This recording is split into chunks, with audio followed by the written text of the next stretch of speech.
Delivery ಆದಾಗಿಂದ ಬಲಗಾಲು ಸ್ವಾಧೀನನೇ ಇಲ್ದಂಗೆ ಆಗೈತೆ. 8 ಲಕ್ಷ 3 ಲಕ್ಷ ಕಟ್ಟಿದ್ರು ಇವ್ರು ಎಲ್ಲಿ ಹೋಗ್ಬೇಕು, ಯಾರು ಕೇಳಬೇಕು? 4 ಲಕ್ಷ ಕಟ್ಟಕ್ಕೆ ನನ್ನ ಮನೆ ಪತ್ರ ಆಡಾಯ್ತೀನಿ, ಆಟೋ ಆಡ್ ಮಾಡ್ಕಿದ್ದೀವಿ. ನನ್ನ ಹತ್ರ ಆಟೋನೂ ಇಲ್ಲ, ಆಟೋ ಆಡ್ ಮಾಡ್ಕಿದ್ದೀವಿ. ಪ್ರಾಬ್ಲಮ್ ಇಲ್ಲ ಅಂದಮೇಲೆ ಪೇಷಂಟ್ ನಡೆದಾಡ್ಕೊಂಡು ಚೆನ್ನಾಗಿ ಬರ್ಬೇಕಲ್ಲ ಮೇಡಮ್. ಇವಾಗ ಆಪ್ರೇಷನ್ ಆದಮೇಲೆ 65 kg ಇದ್ರು ಡೆಲಿವರಿಗೆ ಬರೋಕ್ಕೆ ಮುಂಚೆ, ಇವಾಗ 30-50 kg ಇದೆ. ಆಟೋ ಡ್ರೈವರು ಹಂಗಂದ್ರೆ ಭಿಕ್ಷೆ ಬೇಡವರಾ? ಎಲ್ಲ ಥರ ಮೆಡಿಸಿನ್ ಕೊಟ್ಬಿಡ್ರಿ, ಬಾಡಿಗೆ ತಗೊಂಡೆ ಕಾಲ್ಗೆ ತಗೊಂಡಲ್ಲ. ನಮ್ಮ ದಯವಿಟ್ಟು ಸಂಪೂರ್ಣ ನಂಬ್ಕೊಂಡಿದ್ದೀವಿ.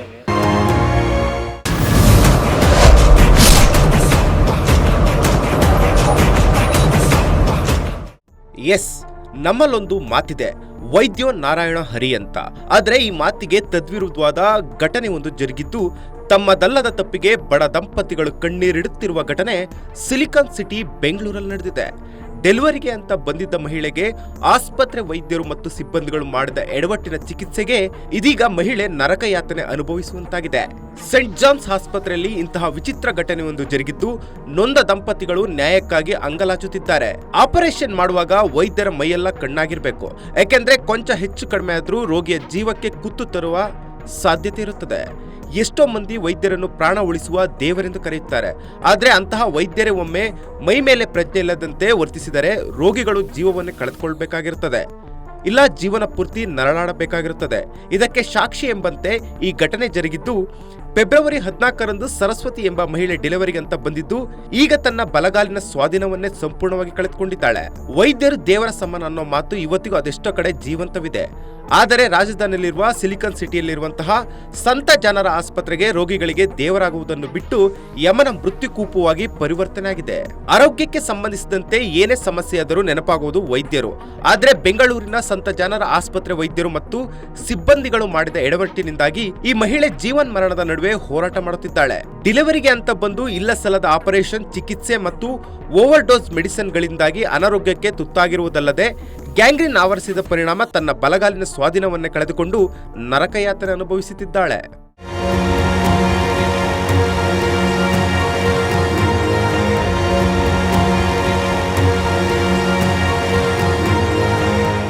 ಇನ್ನು ಆರೋಗ್ಯವಾಗಿದ್ದ ಹೆಂಡತಿಯ ದಯನೀಯ ಸ್ಥಿತಿ ನೋಡಿ ಗಂಡ ಮಂಜುನಾಥ್ ಮೂಕವೇದನೆ ಅನುಭವಿಸುವಂತಾಗಿದೆ. ಸಾಲ ಮಾಡಿ ಲಕ್ಷ ಹಣ ತಂದು ಚಿಕಿತ್ಸೆಗಂತ ಪೂರೈಸಿದ್ರು ಹೆಂಡತಿಯ ಆರೋಗ್ಯ ದಿನದಿಂದ ದಿನಕ್ಕೆ ಬಿಗಡಾಯಿಸುತ್ತಿದ್ದು, ಮುಂದೇನು ಅಂತ ಸಂತ ಜನರ ಆಸ್ಪತ್ರೆ ಮತ್ತು ಸಿಬ್ಬಂದಿಗಳ ವಿರುದ್ಧ ಆಕ್ರೋಶ ಹೊರಹಾಕುತ್ತಿದ್ದಾನೆ. ಸರ್, ಜೀವನ ಎಲ್ಲರಂತೆ ಸುಂದರವಾಗಿ ತುಂಬಾನೇ ಚೆನ್ನಾಗಿತ್ತು. ಡೆಲಿವರಿಗೆ ಅಂತ ಹೆಂಡತಿಯನ್ನೇ ಈ ಆಸ್ಪತ್ರೆಗೆ ಕರೆತಂದಿದ್ದೆ. ಇಡೀ ನಮ್ಮ ಸಂಸಾರ ಕಷ್ಟಕ್ಕೆ ಸಿಲುಕುವಂತೆ ಆಗಿದೆ. ಡೆಲಿವರಿಗೆ ಅಂತ ಅಡ್ಮಿಟ್ ಮಾಡಿಕೊಂಡ ಆಸ್ಪತ್ರೆ ವೈದ್ಯರು ಮತ್ತು ಸಿಬ್ಬಂದಿಗಳ ಬೇಜವಾಬ್ದಾರಿತನದಿಂದ ನನ್ನ ಹೆಂಡತಿ ಆರೋಗ್ಯ ಶೋಚನೀಯ ಸ್ಥಿತಿಗೆ ತಲುಪಿದೆ. ಈವರೆಗೂ 8 ಲಕ್ಷಕ್ಕೂ ಅಧಿಕ ಹಣವನ್ನು ಖರ್ಚು ಮಾಡಿದ್ದೇನೆ. ಆಸ್ಪತ್ರೆಯವರು ಹೇಳಿದ ರೀತಿ ಹಣ ಕಟ್ಟಿದ್ದೇನೆ. ಆದ್ರೆ ಹೆಂಡತಿ ಆರೋಗ್ಯ ಮಾತ್ರ ಸರಿ ಹೋಗಲಿಲ್ಲ. ಇವರು ಯಾವ ರೀತಿ ಚಿಕಿತ್ಸೆ ಕೊಟ್ಟರೋ ಏನೋ, ಅವಳ ಬಲ್ಗಾಲಿಗೆ ಗ್ಯಾಂಗ್ರೀನ್ ತಗುಲಿ ಕಾಲಿನ ಸ್ವಾಧೀನವನ್ನೇ ಕಳೆದುಕೊಂಡಿದ್ದಾಳೆ. ಆರಂಭದಲ್ಲಿ ಚಿಕಿತ್ಸೆಗೆ ಹಣ ಕಟ್ಟದಿದ್ದಕ್ಕೆ ಭಿಕ್ಷೆ ಬೇಡಿ ಅಂತ ಹೇಳಿದ್ರು. ಹಾಗೋ ಹೀಗೋ ಸಾಲ ಮಾಡಿ ಅಲ್ಲಿ ಇಲ್ಲಿ ಕೂಡಿಟ್ಟ ಹಣವನ್ನು ತೆಗೆದುಕೊಂಡು ಆಸ್ಪತ್ರೆ ಬಿಲ್ ಕಟ್ಟಿದ್ದೇನೆ. ಆದರೆ ನಮಗೆ ತೀವ್ರ ಅನ್ಯಾಯವಾಗಿದೆ. ಆಸ್ಪತ್ರೆ ವೈದ್ಯರು ಮತ್ತು ಸಿಬ್ಬಂದಿಗಳ ಎಡವಟ್ಟಿನಿಂದ ಹಣವೂ ವ್ಯರ್ಥ, ಹೆಂಡತಿಯ ಆರೋಗ್ಯವು ಇನ್ನಷ್ಟು ಬಿಗಡಾಯಿಸಿದೆ. ಈ ಎಲ್ಲ ಅಕ್ರಮಗಳನ್ನು ಪ್ರಶ್ನೆ ಮಾಡಿ ಈ ರೀತಿ ಆಗಲು ಕಾರಣ ಕೇಳಿದ್ರೆ ಡೋಂಟ್ ಕೇರ್ ಅಂತಿದ್ದಾರೆ. ದಯವಿಟ್ಟು ನನ್ನ ಹೆಂಡತಿ ಆರೋಗ್ಯ ಮೊದಲಿನಂತೆ ಸರಿಪಡಿಸಿ ನಮಗೆ ನ್ಯಾಯ ಕೊಡಿಸಿ ಅಂತ ಸಂಪೂರ್ಣ ನ್ಯೂಸ್ ಜೊತೆ ಅಂಗಲಾಜುತ್ತಿದ್ದಾನೆ ಮಂಜುನಾಥ್. ನಮಸ್ಕಾರ, ನನ್ನ ಹೆಸರು ಮಂಜುನಾಥ್ ಅಂದ್ಬಿಟ್ಟು. ನಮ್ಮ ಮಿಸ್ಸಸ್ ಹೆಸರು ಸರಸ್ವತಿ ಅಂತ. ನಾವು ಇಲ್ಲಿ ಸೆಂಟ್ ಜಾನ್ಸ್ ಮೆಡಿಕಲ್ ಹಾಸ್ಪಿಟ್ಲಿಗೆ ಡೆಲಿವರಿಗೆ ಅಂತ ಬಂದಿದ್ರಿ. ಡೆಲಿವರಿ ಆಗಿ ಇವತ್ತಿಗೆ 2 ತಿಂಗಳಾಗ್ತಾ ಇದೆ. ಇನ್ನು ನಾವು ಡಿಸೈಡ್ ಮಾಡಿಲ್ಲ. ಪ್ರಾಬ್ಲಮ್ ಏನಂದರೆ, ಡೆಲಿವರಿ ಫೆಬ್ರವರಿ 14ನೇ ತಾರೀಕು ಆಗಿದ್ದು. ಡೆಲಿವರಿ ಆದಾಗಿಂದ ಬಲಗಾಲು ಸ್ವಾಧೀನನೇ ಇಲ್ದಂಗೆ ಆಗೈತೆ.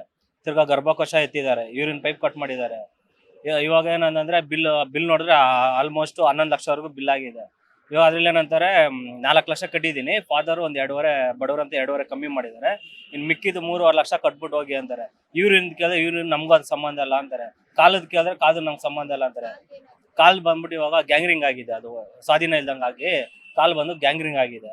ಇವಾಗ ಅದು ಕೇಳಿದ್ರೆ ಅದಕ್ಕೂ ನಮ್ಗೆ ಸಂಬಂಧ ಇಲ್ಲ ಅಂತಾರೆ.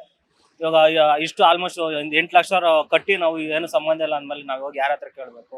ನಾವು ಅದಕ್ಕೋಸ್ಕರ ಮೀಡಿಯಾ ಹತ್ರ ಬಂದಿದ್ದೀವಿ. ದಯವಿಟ್ಟು ನಮ್ಗೇನಿದೆ ಸಪೋರ್ಟ್ ನೀವು ಮಾಡಬೇಕು. ಯಾಕಂದ್ರೆ ಮೀಡಿಯಾ ನಂಬ್ಕೊಂಡು ನಾವು ಇದ್ದೀವಿ, ಇಲ್ಲಿ ಯಾರು ನಮ್ಗೆ ಸಪೋರ್ಟ್ ಇಲ್ಲ. ನಾವು ನಂಬ್ಕೊಂಡಿದ್ವಿ. ದಯವಿಟ್ಟು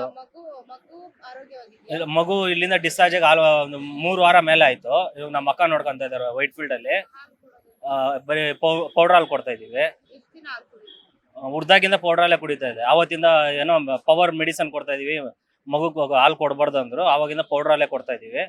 ಇವಾಗ ಮಗು ಬಂದು ವೈಟ್ ಫೀಲ್ಡ್ ಅಲ್ಲಿ ನಮ್ಮ ಅಕ್ಕ ನೋಡ್ಕೊಂತವ್ರೆ, ನಮ್ಮ ಮಿಸ್ಸಸ್ಸು ನಾ ಇಬ್ಬರೇ ಇಲ್ಲೇ ಇದೀವಿ. ಬಟ್ ಇಲ್ಲ ಏನಂದ್ರೆ ಕಾಲ್ದು ನೋಡ್ರೆ 40 ದಿವಸ 45 ದಿವಸದಿಂದ ಕಾಲ್ ನೋವು ಅಂತ ಹೇಳ್ತಾನೆ ಇದ್ದಾರೆ.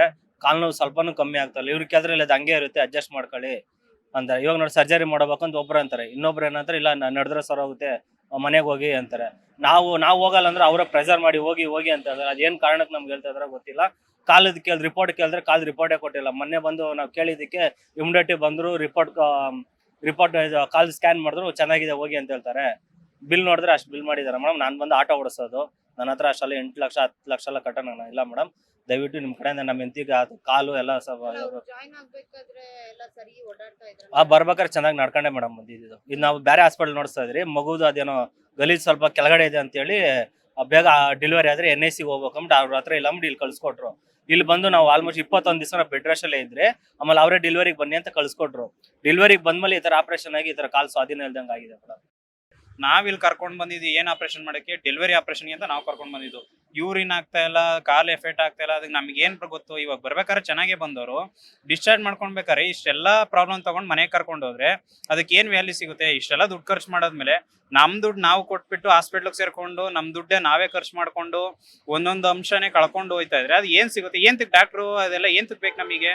ಮನೇಲಿ ಎಲ್ಲ ಮಾಡ್ಕೊಳ್ಬೋದಲ್ಲ. ಅವಾಗೆಲ್ಲ ಡೆಲಿವರಿ ಎಲ್ಲ ಮನೇಲೇ ಮಾಡ್ತಾ ಇದ್ರಲ್ವಲ್ಲ. ಹಾಸ್ಪಿಟ್ಲ್ ಕರ್ಕೊಂಡು ಬಂದ್ಬಿಟ್ಟು ಒಂದೊಂದೇ ಕಳ್ಕೊಂಡು ಹೋಯ್ತಾ ಇದ್ರೆ ಏಂತಕ್ಕೆ ದುಡ್ಡೆಲ್ಲ ಖರ್ಚು ಮಾಡಬೇಕು?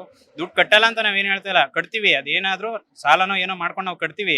ಆದರೆ ಪೇಷಂಟ್ ಹೆಂಗ್ ಬಂದಿದ್ರೋ ಅದೇ ರೀತಿ ನಮ್ಮ ಮನೆಗೆ ಕಳ್ಸ್ಕೊಟ್ಬಿಟ್ರೆ ಸಾಕು. ನಮ್ಮನ್ನ ಅದೇನೇ ಕೇಳ್ಕೊಳ್ತಾ ಇರೋದು ನಾವು. ಎಲ್ಲ ರಿಪೋರ್ಟ್ಸ್ ಎಲ್ಲ ನಾವು ಇಟ್ಕೊಂಡಿದೀವಿ. ಅವ್ರು ಏನೇನು ಹೇಳ್ತಾರೆ ಅದನ್ನು ಕೇಳ್ತೀವಿ, ಅದಕ್ಕೂ ಸ್ಪಂದಿಸ್ತೀವಿ. ನಮ್ದು ಏನೈತೆ ಅದನ್ನು ಅವರು ಕೇಳಿಸ್ಕೊಳ್ಳಿ. ಇಲ್ಲಿ ಸರಿ ತಪ್ಪು ಅನ್ನೋದು ನಿರ್ಧಾರ ಮಾಡೋರು ನಿರ್ಧಾರ ಮಾಡ್ಕೊಳ್ಳಿ ಮೇಡಮ್. ಇದು ಸರಸ್ವತಿ ಗಂಡ ಮಂಜುನಾಥ್ ಮತ್ತು ಸ್ನೇಹಿತರು ಹಾಗೂ ಕುಟುಂಬಸ್ಥರ ನೋವು ಮತ್ತು ಆಕ್ರೋಶದ ಮಾತುಗಳು.